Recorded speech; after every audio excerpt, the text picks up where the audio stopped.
Hi, அனைவருக்கும் வணக்கம். Welcome all to city women stitches channel. நம்ம இன்றைக்கி இந்த வீடியோவில் என்ன பார்க்க போகிறோம்னாங்க, இந்த மாதிரி ஜாக்கெட்டோட பின் கழுத்துல எல்லாம் ரோப் வச்சு தைச்சிருக்கிறத நம்ம பார்த்துருக்குறோம் இல்லைங்களா. அதே மாதிரி சுடிதாரோட பேக்லேயும் ரோப் வச்சு தைச்சிருப்பாங்க. ஆனால் இப்போ ரெடிமேட் ரோப் நிறைய விற்கிதுங்க, எல்லா கலர்ஸ்லேயுமே இருக்குது. இது ஜருகையோடு இருக்குங்க இந்த ரோப் எல்லாமே. அது கழுத்தில் அழுந்தும்.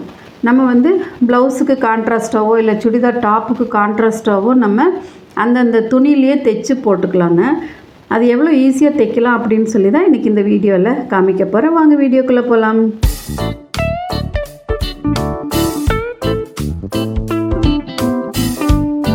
இன்றைக்கி இந்த வீடியோவில் உங்களுக்கு ஒரு ரோப்பு தான் தைச்சி காமிக்க போகிறேன் இல்லைங்களா. அந்த ரோப் தைக்கிறதுக்கு இந்த மாதிரி ஒரு பிரிண்டட் கிளாத்து தான் எடுத்துருக்குறேன். அது கிராஸ் பீஸ் போட்டு எடுத்துருக்குறேங்க. அதில் 1.25 இன்ச் அளவுக்கு மார்க் பண்ணிக்கிறேன். அது நான் டேப் வச்சு 2-3 இடத்துல மார்க் பண்ணிக்கிறேங்க 1.25 இன்ச் அளவுக்குன்னு. இது உங்களுக்கு தெரியறதுக்காகத்தான்.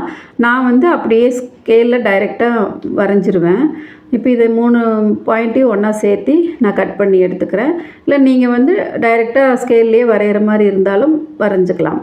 இப்போ நான் 2 செட்டு கட் பண்ணி எடுத்துட்டேங்களா. இப்போ இது நமக்கு ரோப் ரொம்ப நீளமான பீஸாக வரணும். அதுக்காக நமக்கு கிராஸ் பீஸ் ரொம்ப நீளமாக ஒரே துணி வராது. அதுக்காக தான் நம்ம இப்போ ஜாயின் பண்ண போகிறோம். இப்போ அதையும் கிராஸை கட் பண்ணிவிட்டு இப்போ கிராஸும் ஆப்போசிட் சைடு போட்டு நம்ம தைக்கணும். இப்போ அந்த மாதிரி இந்த 2 பீஸ்லேயுமே தைச்சி எடுத்துக்கலாங்க. இந்த கிராஸ் துணி 1.25 இன்ச் தான் எடுக்கணுங்கிறது இல்லை, 1 இன்ச்சு கூட எடுத்துக்கலாம். 1 இன்ச் எடுத்தால் இன்னும் ஈஸியாக இருக்கும் தைக்கிறதுக்கு. நான் உங்களுக்கு பிகினர்ஸ்க்கு ஈஸியாக இருக்கும் அப்படிங்கிறதுக்காக தான் நான் 1.25 இன்ச் எடுத்துருக்கிறேன். இப்போ பாருங்கள், ரெண்டுமே சேர்த்து தைச்சிட்டங்களா. அந்த பிசுறு வெளியில் தெரிகிற மாதிரி வரணும். அதாவது நல்ல பக்கம் உள்ளே மடிச்சுக்கணும். அப்புறம் இந்த ஸ்டார்டிங்கில் கார்னரில் ஒரு எண்டிலிருந்தே நம்ம தைக்கணும். அங்கே கொஞ்சம் ஓப்பன் பெருசாக இருக்கணும். அதனால் நம்ம ஒரு கார்னர்லேருந்து தைச்சிட்டு அப்புறமா வர வர நம்ம ஒரு கைடெல்லாம் விட சின்னதாக தைச்சிட்டு வந்துடலாங்க. நம்ம ஒரு பைப்பிங் த்ரெட் எவ்வளோ தூரம் இருக்கோ அந்த அளவு உள்ள திக்னஸ்க்கு நம்ம தைச்சிட்டு வந்துடலாம். அப்போ தைக்கும்போது உங்களுக்கு ஒரே மாதிரி தைச்சிட்டு வரணும். கொஞ்சம் அப்படியே நீங்கள் புதுசாக தைக்கிறவங்க கொஞ்சம் அப்படியே ஊசி ஓரமாக போயிடுச்சுன்னா என்ன பண்ணுறதுங்கிறக்காக தான் நான் உங்களுக்கு 1.25 இன்ச் எடுத்து கட் பண்ணி காமிச்சிருக்கிறேங்க.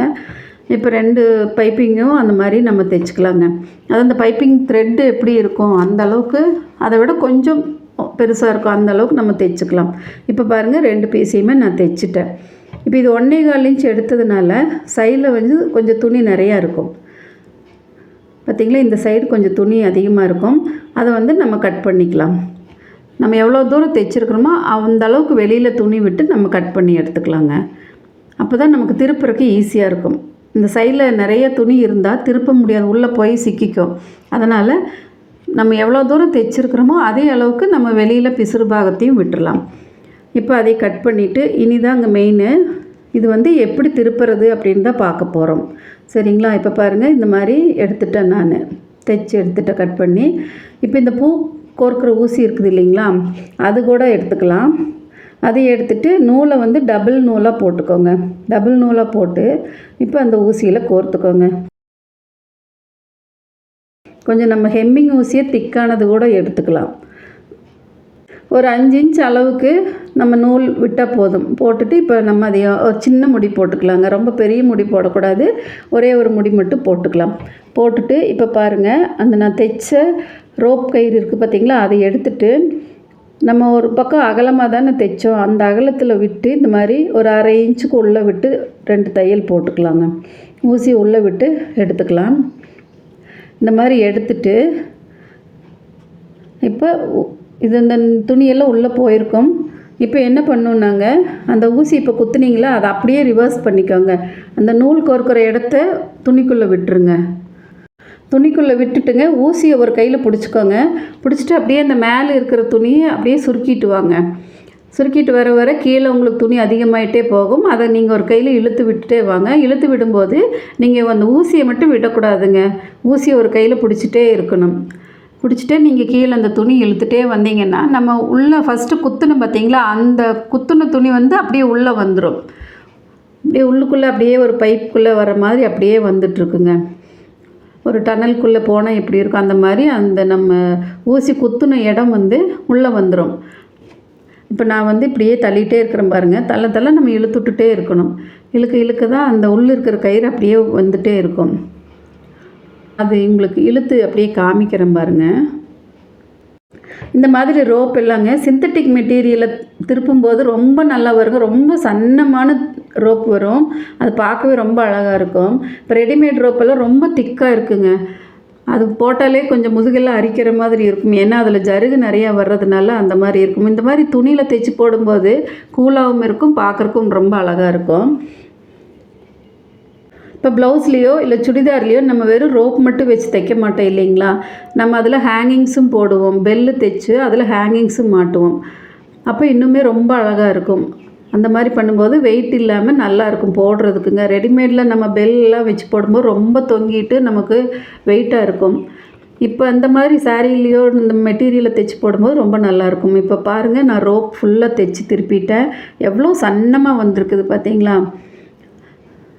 ரொம்ப சன்னமாக வந்திருக்குது. இது வந்து நம்ம கழுத்தில் வைக்கும்போது ரொம்ப நீட்டாக இருக்கும் பார்க்குறதுக்கு. இதில் ஹேங்கிங்ஸும் வைக்கும்போது நமக்கு வெயிட்டும் இருக்காது. இதுக்கு தகுந்த ஹேங்கிங்ஸு ரொம்ப வெயிட் இல்லாத ஹேங்கிங்ஸாக வச்சுக்கலாங்க. இப்போ இது ஃபுல்லாக தைச்சாச்சுங்களா? அதே மாதிரி இன்னொன்றையும் நான் இதே மாதிரி தைச்சி திருப்பிக்கிறேங்க. இப்போ ரெண்டுமே தைச்சாச்சு. இனி இதுக்கு வந்து பெல்லு தைக்கணும். பெல்லு துணியிலேயே பெல் தைப்போம் இல்லைங்களா? அந்த மாதிரி தைச்சிக்கலாம். லட்கான்னு சொல்லுவாங்க. இப்போ அது வந்து நான் 3க்கு 3 எடுத்துக்கிறேங்க. ஒரு சின்ன பீஸ், ஒரு ஸ்கொயர் துணி வேணும். அதில் நான் 3 இன்ச்சுக்கு 3 இன்ச்சு மார்க் பண்ணி ஒரு ஸ்கொயர் துணி கட் பண்ணிக்கிறேன். இதில் 2 பீஸ் வேணும். 2 ரோப்புக்கு 2 பெல்லு கட் பண்ணிக்கிறேங்க. கட் பண்ண 2 துணியும் ஒரே அளவுக்கு கரெக்டாக இருக்கணும். அதில் ஒரு துணி எடுத்துக்கிறேங்க.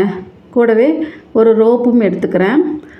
இப்போ அந்த ரோப்பு தான் இதில் வச்சு தைக்க போகிறோம். அதுக்கு அந்த ஸ்கொயரை நான் வந்து இப்படி முக்கோணமாக மடிச்சுட்டு மடிப்பு பாகத்தை மேலே வச்சு ஓப்பன் பாகத்தை கீழே வச்சுட்டு அந்த சென்டரில் ரோப்பை வச்சு இந்த ரோப் மேலே வர மாதிரியே ஓப்பன் கிட்ட ஒரு தையல் போட்டுட்டு வந்துடுறேங்க. அதே மாதிரி இதுவும் பாருங்கள், 2ஆக மடிச்சுக்கிறேன். மடிப்பு பாகம் மேலே வந்து அந்த சென்டரில் ரோப்பை வச்சு இந்த ரோப்போடு சேர்த்து ஒரு தையல் போட்டுட்டு வந்துடலாம். இப்போ நான் 2 துணியும் அந்த மாதிரி தைச்சிட்டேங்க. அந்த நீட்டிகிட்டு இருக்கிற துணியெல்லாம் கட் பண்ணிக்கலாம்.